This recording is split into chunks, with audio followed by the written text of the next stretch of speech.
The ANC in KwaZulu-Natal plans to visit AmaZulu King, MisuZulu kaZwelithini on Friday.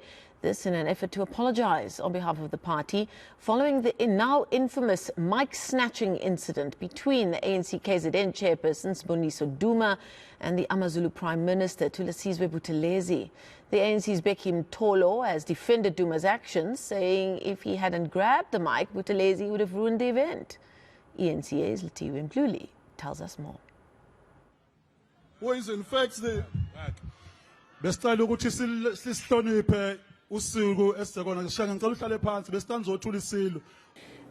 in KwaZulu-Natal thinks Sboniso Duma's mic-snatching incident was heroic and it saved the event. The event of KZN was unavoidable.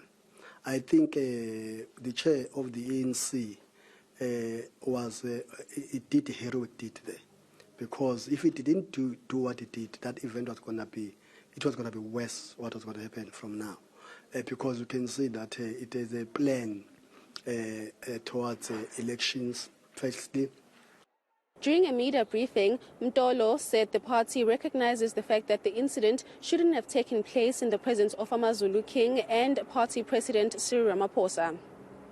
What the chair did is that is to reprimand an anarchist in front of the elders. That's what the chair is apologizing for. He's apologizing to act the way he did. But if you read my statement, I said the chair was given two choices. It's either to allow that chaos to happen and it collapse the whole event and bad things happen, or he act the way he did, which was correct. As a result of the incident, there's been tensions in the province and reported acts of violence. Mtolo says they are trying to reach the IFP to discuss this. We are also saying we have written a letter to the president of the IFP, whom we trust will act accordingly, to seek an audience with the IFP as the ANC leadership, that we need to meet as these two parties. He's also noted the media briefing held by Izinduna's Amabutho on Tuesday, but there's no love lost between the party and the AmaZulu Prime Minister. Mtolo says he was using cheap politics.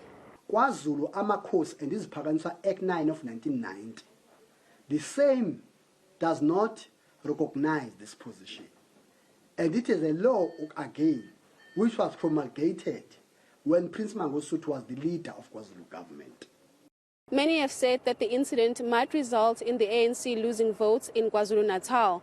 During another media briefing on the same matter, when asked what will happen in future government events where the king is invited, Premier Nomusa Dube was very vague in a response on whether or not the AmaZulu Prime Minister would be allowed to speak.